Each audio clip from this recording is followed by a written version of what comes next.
শিলিগুড়ির পাশে একটা ছোট্ট স্টেশন, নাম তার দেবীগঞ্জ।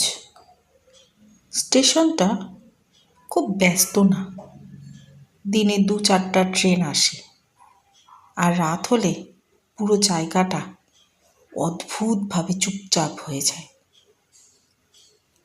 লোকজন বলে রাত 12টার পর একটা ট্রেন আসে, কিন্তু সেই ট্রেনটার কোনো টাইম টেবিল ঠিক নেই। রাহুল অফিসের কাজে দেরি করে ফেলেছিল, শেষ ট্রেন মিস হয়ে যায় তার। স্টেশনে একাই বসেছিল। হঠাৎ দূর থেকে ট্রেনের হুইসেল। সে অবাক, এই সময়ে তো কোনো ট্রেন নেই। ধোঁয়ায় ঢেকে একটা পুরনো কালো ট্রেন এসে দাঁড়ালো সেখানে। ট্রেনের গায়ে কোনো নাম নেই, লাইনগুলো বোঝা যাচ্ছে না, আর ভেতরে যাত্রীরা বসে আছে, সবাই মাথা নিচু করে। রাহুল ভেবে নিল ভাগ্য ভালো যে ট্রেনটা আমি পেয়ে গেলাম। এই ভেবে রাহুল সেই ট্রেনে উঠে পড়ল। ট্রেন ছাড়তেই সে বুঝল কিছু একটা গন্ডগোল আছে। পুরো কামরায় ঠান্ডা হাওয়া, কেউ কথা বলছে না। হঠাৎ সে খেয়াল করল সব যাত্রীর পা উল্টো দিকে ঘোরানো। এটা দেখে রাহুলের গা শিউরে উঠল। একজন লোক ধীরে ধীরে তার মাথা তুলে তাকালো রাহুলের দিকে। চোখ দুটো পুরো সাদা, আর ঠোঁট নড়ে উঠল। তুমি ভুল ট্রেনে উঠে পড়েছ।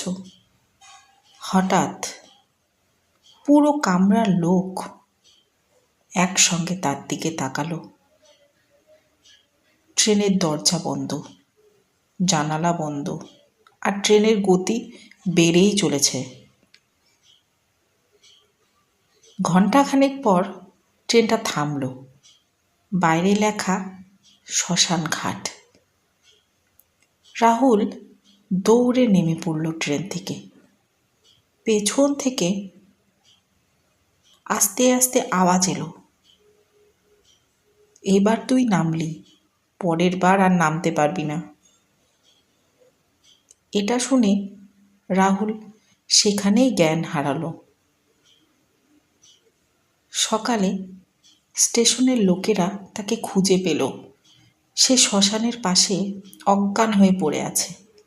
কিন্তু অদ্ভুত ব্যাপার হলো যে স্টেশন মাস্টার বলল গত 10 বছর ধরে রাত 12টার পর কোনো ট্রেন এই লাইনে চলে না। আরও ভয়ঙ্কর কথা, 10 বছর আগে ঠিক এই দিনেই একটা ট্রেন লাইনচ্যুত হয়ে পুরো কামরা আগুনে পুড়ে গিয়েছিল। রাহুল এখনো বেঁচে আছে, কিন্তু মাঝরাতে সে নাকি শুনতে পায় ট্রেনের হুইসেলের শব্দ। সেই ঘটনার পর রাহুল আর আগের মতো নেই। প্রতিদিন রাত ঠিক 12টা বাজলেই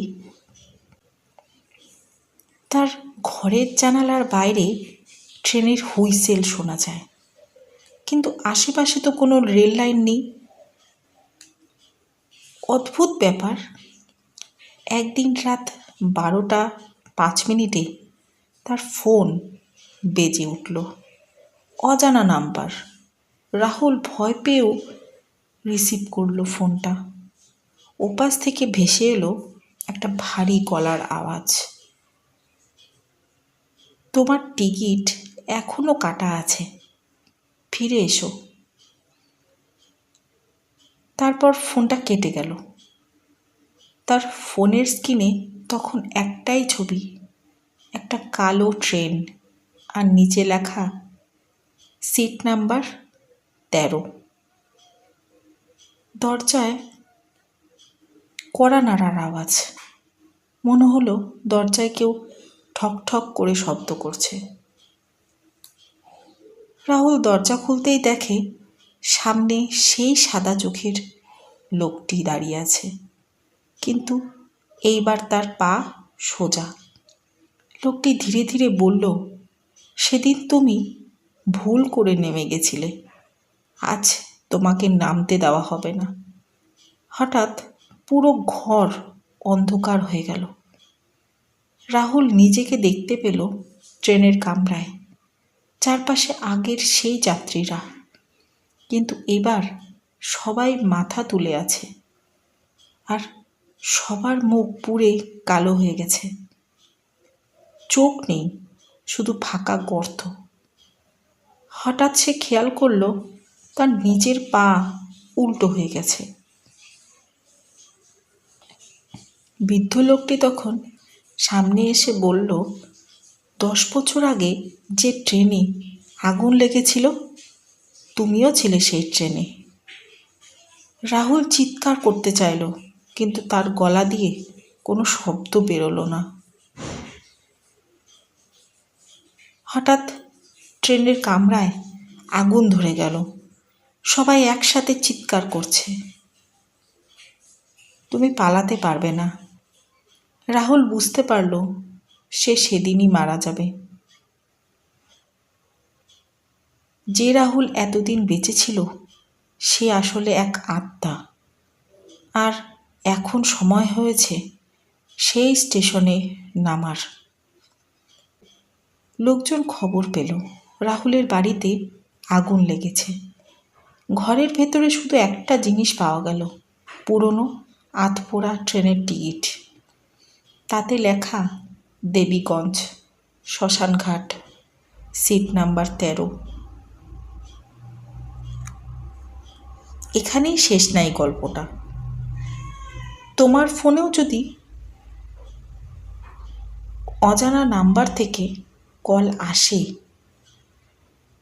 রাত 12টার সময়, তাহলে তুমি কি সেই কলটা রিসিভ করবে?